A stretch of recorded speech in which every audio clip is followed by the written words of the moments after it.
বড়দি, আর চালের হাঁড়িতে যতটুকু ছিল ততটুকুই রান্না করেছো? কাল থেকে কি খাবো আমরা? গতকাল থেকে আমার পেটে কিছু নেই বললেই চলে।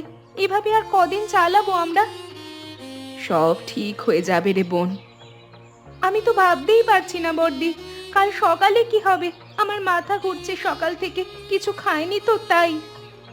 চিন্তা করিস না ফুলকি, কাল পূর্ব দিকের খাল পাড়ে গিয়ে শাক তুলে আনবো। একটু নুন দিয়ে ফুটিয়ে খেলেও পেটে তো কিছু থাকবে। আর তোর মেজদি সকাল থেকে পুকুর পাড়ে গেছে, কিছু মাছ পেলেও পেতে পারে। আমরা তিন বোন আছি তো একসঙ্গে, এটাই সবচেয়ে বড় জোর আমাদের। আমাদের সবাইকে তো একসাথে থাকতেই হবে। বাবা মা চলে গেলেও আমরা তো আছি একসাথে। শোন, আমি যতদিন আছি তোদের কিচ্ছু হতে দেব না। তুই তোর বড়দিকে বিশ্বাস করিস তো? করি বড়দি, তোমাকে ছাড়া আমাদের আর কেই বা আছে। কিন্তু বড়দি, গ্রামের সবাই আমাদের দিকে এমনভাবে তাকায় যেন আমরা মানুষই না। গতকাল মোড়লের বাড়ির সামনে দিয়ে যাচ্ছিলাম, ওর বাড়ির লোকজন আমাকে দেখে থুতু ফেললো রাস্তায়। একটা বুড়ি আমাকে দেখে নাক সিটকালো। এই গ্রামে আমাদের কেউ চায় না বড়দি। শোন ফুলকি, মানুষ চাক আর না চাক, এই গ্রামে আমাদের বাবার জন্ম ভিটে। এই মাটি থেকে কেউ আমাদের ঠেলে সরাতে পারবে না। যতদিন আমার দম আছে ততদিন আমি তোদের দেখব। এখন চুপচাপ ভাত খেয়ে নে, বেশি চিন্তা করলে শরীর যে আরো বেশি খারাপ হবে তোর। আয়, খেয়ে নে। তুমি খাবে না বড়দি? আমি পরে খাবো, তুই আর মেজদি আগে খা। বড়দি, তুমি সবসময় এই কথা বলো, তুমিও তো মানুষ, তোমারও তো খিদে লাগে। লাগে, কিন্তু তোদের মুখে দুটো ভাত তুলে দিতে পারলে আমার খিদেটা কমে যায়। ভোলা, ওই তিনটে মেয়ের জমির খবর কি হলো? ওরা খুব চালাক বাবু। আমি তোকে বলেছিলাম না ওদের জমির কাগজপত্রের ব্যবস্থা করতে? ওদের বাপ মরে গেছে, মা মরে গেছে, তিনটে পোড়া মুখে মেয়ে ওই ভাঙা কুড়ে ঘরে পড়ে আছে। ওই জমিটা আমার চাই। আমিও তো সেই চেষ্টাতেই আছি। ওখানে আমার আর একটা গোলা ঘর বানাবো, সবচেয়ে উঁচু জমি ওটাই এই গ্রামে। আমি তো 6 মাস ধরে বলে এসেছি, তুই কি ঘুমিয়ে আছিস নাকি? কর্তা বাবু, আমি তো গত সপ্তাহ ওদের কাছে গিয়েছিলাম। বড় মেয়েটা খুব কথা বলছে, বলেছে বাবার জন্ম ভিটে কোনোদিন ছাড়বে না। ওর দিকে তাকানো যায় না, এত রাগ। তুই কি আমার সাথে ছিনালি করছিস? সত্যি বলছি, আমি তো একটু ভয় পেয়ে গিয়েছিলাম মোড়ল মশাই। ওর কান্নাকাটি করে এমন ঝামেলা করলো যে আমি আর কি বলি, চুপচাপ চলে এলাম। ভয় পেয়েছিস তুই? তিনটে ভিখারি মেয়ের কথায় তুই ভয় পেয়ে গেলি? তুই আমার শাগরেদ, তুই ভয় পাবি তা বলে? না মানে, আমি ঠিক বোঝাতে পারছি না বাবু আপনাকে। শোন, এই গ্রামে কুকুর বেড়ালও আমার হুকুম ছাড়া চলে না। আর তিনটে ভিখারি মেয়ে আমাকে না বলবে? কাগজপত্র জোর করে আদায় না হলে অন্য রাস্তা আছে। ওদের জীবন এমন কঠিন করে দে যে ওরা নিজে থেকেই পালাবে এই গ্রাম ছেড়ে। কি করবো তাহলে? জলের কল বন্ধ করে দে, দেখবি মজুরের কাজ কেউ যেন ওদের না দেয়। দোকানদারদের বল ওদের কাছে কিছু বিক্রি না করতে। 1 সপ্তাহ দেখ, নিজে থেকে গুটি গুটি পায়ে চলে যাবে। বুঝেছি বুঝেছি, আপনি যেমন বলবেন তেমনই হবে। আমি আজই সব ব্যবস্থা করে ফেলবো। কালকের মধ্যে ওরা টের পাবে কার গ্রাম এটা। রতনের দোকান থেকে শুরু করব, ওকে বললেই বাকি দোকানদাররা এমনিতেই মানবে। যা, তাড়াতাড়ি কর। আর শোন, ওদের কাছে কেউ যেন সাহায্য নিয়ে না যায়। কেউ গেলে তার সাথেও আমার হিসাব হবে। এই গ্রামে আমার কথা মানে না এমন লোক আমি সহ্য করি না। বড়দি, আজ দোকানে গিয়েছিলাম চাল কিনতে। রতন দোকানদার বলল আমাদের কাছে কিছু বিক্রি করতে পারবে না, মোড়লের হুকুম নাকি। আমি অনেক অনুনয় বিনয় করলাম, কিন্তু সে মুখ ফিরিয়ে নিল। এত নীচ হতে পারে মানুষ? মোড়লের এত সাহস! সে ভাবে কি নিজেকে? আমরা কি তার দাস? এই জমি আমাদের বাবার। আমি জানতাম সে কিছু একটা করবে, কিন্তু এতটা নিচে নামবে ভাবিনি। এবারে তাহলে কি করবে? শোন কমলা, আমরা ভেঙে পড়ব না।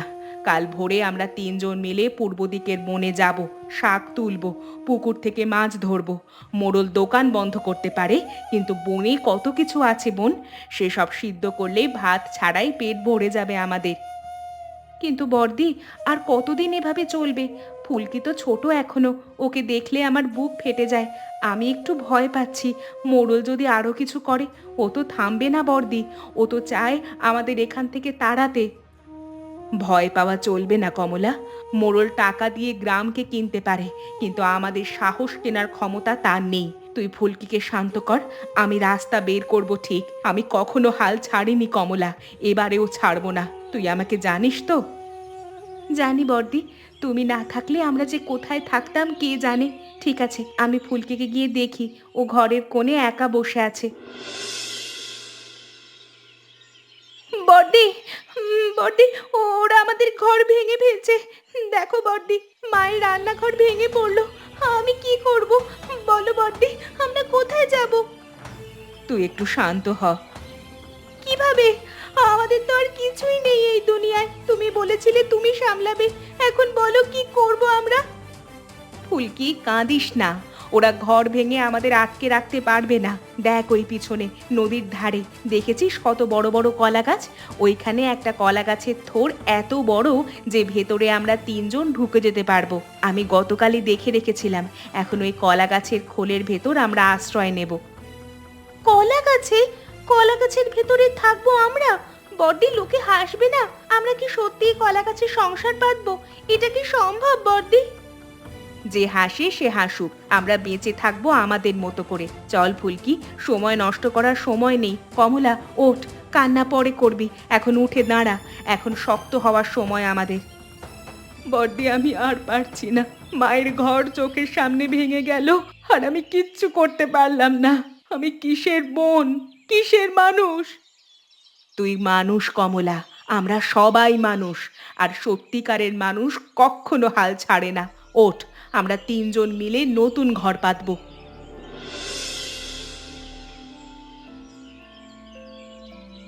কমলা, দেখ এই খোলটা কত বড়। ভেতরে আমরা তিনজন শুতেও পারবো, বসতেও পারবো। আমি ওপরের পাতাগুলো এমনভাবে বাঁকিয়ে দেব যে বৃষ্টির জল ভেতরে ঢুকবে না। আর ওই কোণে একটা জায়গা করে দে যেখানে ফুলকি ঘুমাবে। ওর শরীরটা ভালো যাচ্ছে না কদিন ধরে, ওকে একটু আরাম দিতে হবে। বর্দি, আমি বিশ্বাস করতে পারছি না যে আমরা একটা কলা গাছের ভেতরে সংসার পাচ্ছি, কিন্তু তোমাকে দেখে আমার সাহস হচ্ছে। তুমি না থাকলে আমরা কোথায় থাকতাম কে জানে।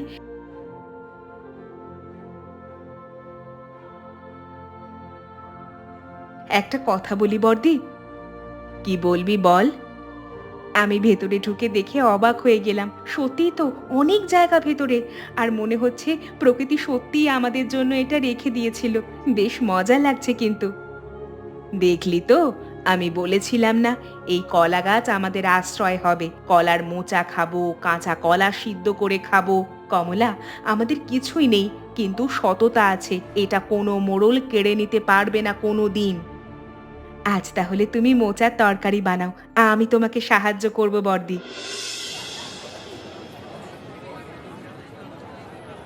মোড়ল মশাই, একটা মজার খবর শোনেন।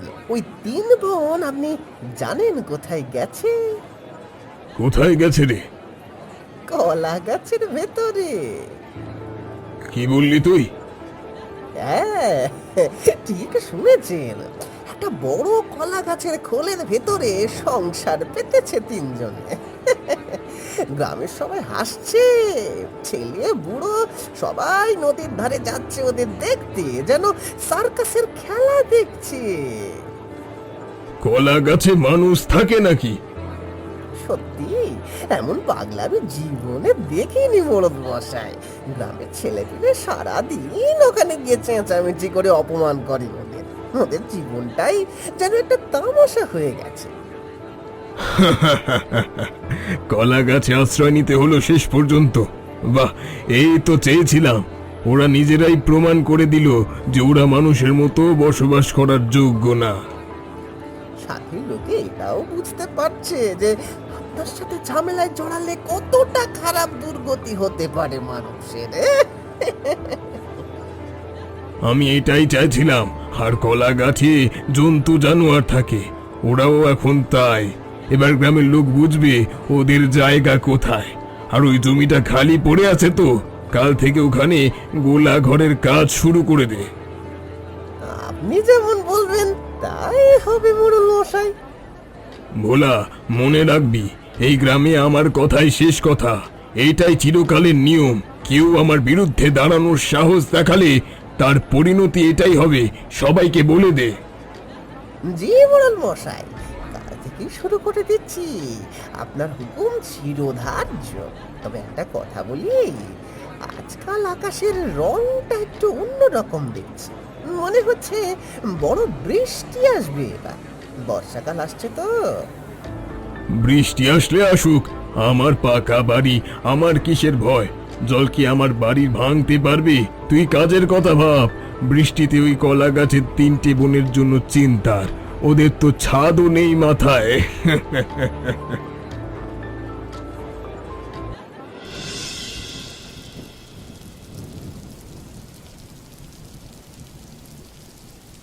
বর্দি, আজ গ্রামে গিয়েছিলাম জল আনতে পুকুর থেকে।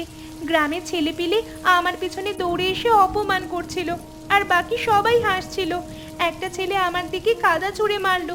বর্দি, ভেতরে ভেতরে আমার অনেক কষ্ট হচ্ছে। এসব দিকে বেশি নজর দিস না তুই, যে যা করছে করতে দে এখন। না, তুমি আমাকে বলো, আমরা কি সত্যিই মানুষ নই? মানুষ হলে আমাদের সাথে এমন হচ্ছে কেন? আমি কি দোষ করেছি বর্দি? জন্মেছি এটাই কি আমার দোষ? ফুলকি, তোকে একটা কথা বলি, যে অন্যের বিপদে হাসে সে নিজের দুর্বলতা জানে না। ওরা আজ হাসছে, কিন্তু কাল জানে না কি হবে। আমরা কলা গাছে আছি ঠিকই, কিন্তু আমরা লড়াই করছি, এটাই আমাদের শক্তি। তুই দেখবি একদিন এই গ্রামের মানুষ আমাদের কাছে আসবে সাহায্য চাইতে, আর তেমনই কিছু একটা আসছে, আমি ঠিক টের পাচ্ছি। হ্যাঁ বর্দি, বৃষ্টি তো কদিন ধরেই হচ্ছে, আজ সকালেও হলো অনেকক্ষণ। নদীর জল বাড়ছে দেখলাম, কিন্তু আমাদের এই কলা গাছ তো উঁচু জায়গায় বর্দি, তাই না? জল তো এখানে আসবে না। হ্যাঁ, এই কলা গাছ উঁচু জায়গায়, এবং কলা গাছ অনেক বড় এবং অনেক শক্ত। বন্যার জল এলে কলা গাছ ভাসবে, ডুববে না। এটাই আমাদের রক্ষা। এখন ঘুমিয়ে পড়, কাল দেখা যাবে।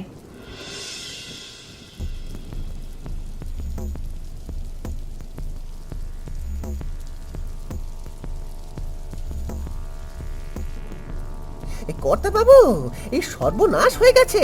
নদীর বাঁধ ভেঙে গেছে যে, জল ঢুকছে চারিদিক থেকে। গ্রামের পূর্ব দিক পুরো ডুবে গেছে ইতিমধ্যে, পশ্চিম দিকেও আসছে দ্রুত। এত বৃষ্টি আমি তো জীবনে দেখিনি মোড়ল মশাই। গরু ছাগল ভেসে যাচ্ছে, আপনার বাড়িতেও জল ঢুকতে শুরু করেছে নিচের তলায়। কি বলছিস? আমার বাড়িতে জল ঢুকছে? এটা তো পাকা 2তলা বাড়ি, জল কতটুকুই বা উঠবে? তুই ভয় পাচ্ছিস কেন? বালির বস্তা দিয়ে দরজা বন্ধ কর। আপনি বুঝতে পারছেন না বাবু? ধুর, তোদের কোনো বুদ্ধি নেই, শুধু চিৎকার করতে জানিস। আমি এত টাকা খরচ করে বাড়ি বানিয়েছি, জলে কি আমার বাড়ি ভাঙবে? বাবু, ওই বালির বস্তা দিয়ে কিছু হবে না। এই জল এত দ্রুত আসছে যে কিছুক্ষণের মধ্যে 2তলাতে উঠে যাবে। এমন বন্যা এই গ্রামে আগে কোনো দিন হয়নি। আশেপাশের সব গ্রামও ডুবে যাচ্ছে শুনলাম। চুপ কর ভোলা, আমাকে ভাবতে দে। এটা কি হচ্ছে? আমার সারা জীবনের সম্পত্তি সব কি ডুবে যাবে? এটা কি সম্ভব?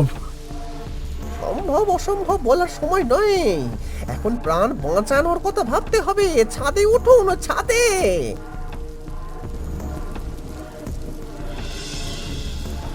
ভোলা, জল আর কত বাড়বে? ছাদেও তো বেশিক্ষণ থাকা যাবে না এভাবে। কোথাও কোনো উঁচু জায়গা নেই। আমি ডুবে মরতে চাই না ভোলা। ডুবতে তো আমিও চাই না, কিন্তু কি আর করা যাবে? আমার এত টাকা, এত জমি, এত সম্পত্তি, কিন্তু আজ কিছু কাজে আসছে না। জল ধনী গরিব বোঝে না। আমি সারা জীবন এত কিছু জমালাম, আজ সব ডুবে যাচ্ছে চোখের সামনে।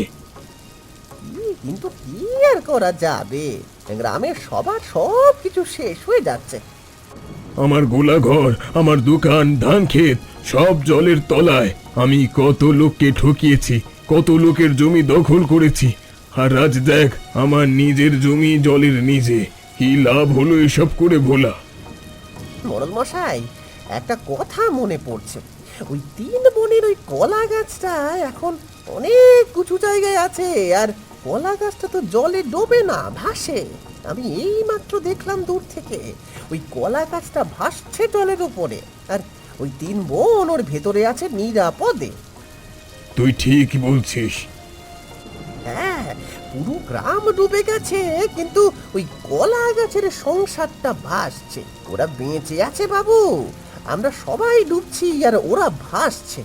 ওই কলা গাছ যেটাকে নিয়ে আমরা হাসতাম, সেটাই আজ নৌকা হয়ে ওদের বাঁচাচ্ছে।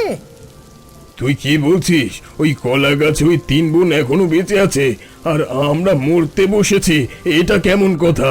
আমার 2 তলা পাকা বাড়ি ডুবে গেল আর ওদের কলা গাছ ভাসছে। হ্যাঁ, এখন একটাই রাস্তা, ওদের কাছে গিয়ে আশ্রয় চাওয়া। অন্য কোনো উপায় নেই। আমি জানি সব, কিন্তু জীবন তো বাঁচাতে হবে মোড়ল মশাই।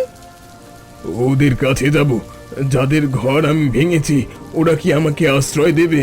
আমি তো ওদের মানুষ বলেই গণ্য করিনি কোনোদিন। জানি না, কিন্তু বিশ্বাস করুন আর কোনো রাস্তা নেই। জল ছাদের কাছে চলে এসেছে, আর আধ ঘন্টা পরেই আমরা ডুবে যাব মোড়ল মশাই। বর্দি দেখো, মোড়ল আর ভোলা জলেতে ভাসতে ভাসতে আসছে এদিকে। ওদের সঙ্গে গ্রামের আরো কয়েকজন লোক, সবাই চিৎকার করছে। দেখো বর্দি, ওই যে মোড়ল একটা কাঠের তক্তা ধরে ভাসছে। সেটাই তো দেখছি। এই সেই মোড়ল যে আমাদের ঘর ভেঙে আমাদের জমি কেড়ে নিয়েছিল। আজ সে আমাদের কাছে ভাসতে ভাসতে আসছে প্রাণ বাঁচাতে। বর্দি, কি করব আমরা? ওদেরকে আশ্রয় দেব আমরা? আমার মনে হয় না দেওয়াই উচিত। কমলা, আমরা তো ওদের মতো নই। আমরা কখনো মানুষকে বিপদে ফেলে আনন্দ পাইনি। আমাদের বাবা শিখিয়ে গেছেন, আমরা ওদের আশ্রয় দেব। এই কলা গাছের খোলে জায়গা আছে, আরো কয়েকজন ঢুকতে পারবে। জল আরো বাড়লেও এই কলা গাছ ভাসবে, ডুববে না। আমরা সবাইকে বাঁচাবো কমলা। বর্দি, তোমার মতো মানুষ এই পৃথিবীতে কম আছে। আমি তোমাকে কিছু বলতে পারবো না। তুমি যা ঠিক মনে করো তাই হবে। আমি ওদের দড়ি ফেলে দিচ্ছি, ওরা ধরে উঠে আসুক। বর্দি, সত্যি তুমি ওদের তুলবে? মোড়ল যে আমাদের সাথে যা করেছে। হ্যাঁ ফুলকি, তুলবো, কারণ আমরা ওদের থেকে আলাদা। এটাই তফাৎ আমাদের আর ওদের মধ্যে। সুলেখা, আমি আমি কি বলবো জানি না। তোমরা আমাকে আশ্রয় দিয়েছো, অথচ আমি তোমাদের ঘর ভেঙেছি। আমি তোমাদের মানুষ বলে গণ্য করিনি কোনোদিন। এখন এইসব কথা না আলোচনা করাই ভালো বোধহয়। আলোচনা করতে হবে, কারণ আজ তোমাদের এই কলা গাছের ভেতরে বসে আমি প্রাণে বেঁচে আছি। গ্রামের সব পাকা বাড়ি ডুবে গেছে, আমার 2 তলা বাড়ি ডুবে গেছে, কিন্তু তোমাদের এই কলা গাছ ভাসছে। কি আশ্চর্য! যাদের আমি সবচেয়ে দুর্বল ভেবেছিলাম তারাই আজ সবচেয়ে শক্তিশালী। এটাই তো প্রকৃতির নিয়ম। আমি ক্ষমা চাইছি সুলেখা, আমি অনেক বড় ভুল করেছি সারা জীবন। আমি ভেবেছিলাম টাকা আর ক্ষমতা দিয়ে সব পাওয়া যায়। আজ বুঝলাম কিছু পাওয়া যায় না, কিন্তু তোমাদের যেটা আছে, একে অপরের ভালোবাসা, সেটা কোনো জল ডোবাতে পারিনি। মোড়ল মশাই, ক্ষমা চাইতে হবে না। আপনি আমাদের কাছে এসেছেন, এটাই যথেষ্ট। দেখুন, আমাদের ঘর ভাঙলেও আমাদের সততা কিন্তু কেউ ভাঙতে পারেনি। আজ এই কলা গাছই সেটা প্রমাণ করে দিল। তুমি ঠিক বলেছ সুলেখা, আমি সারা জীবন বড় বাড়ি বানিয়েছি, লোকের জায়গার অধিকার কেড়ে নিয়ে বড় গোলা ঘর বানিয়েছি, কিন্তু একটাও আসল ঘর বানাতে পারিনি। আজ বুঝলাম আসল ঘর কোথায় থাকে। জীবনে প্রথমবার বুঝলাম বেঁচে থাকা মানে কি। তোমরা 3টে মেয়ে আমাকে এমন একটা শিক্ষা দিয়েছো যা আমি সারা জীবন ভুলবো না। মোড়ল মশাই, আমিও ক্ষমা চাই এই 3 বোনের কাছে। আমি আপনার হুকুমেই সব করেছি, কিন্তু ভেতরে আমার খারাপ লেগেছিল। আমি সেদিন বলতে পারিনি, আজ বলছি। সুলেখাদি, আমাকে মাফ করো। হ্যাঁ, আমাকে মাফ করো। ভোলা, তোমাকেও মাফ করলাম। মানুষ ভুল করে, কিন্তু ভুল বুঝতে পারাটাই আসল কথা। আজ রাতটা কাটাও এখানে, কাল সকালে জল কমলে দেখবো কি করা যায়।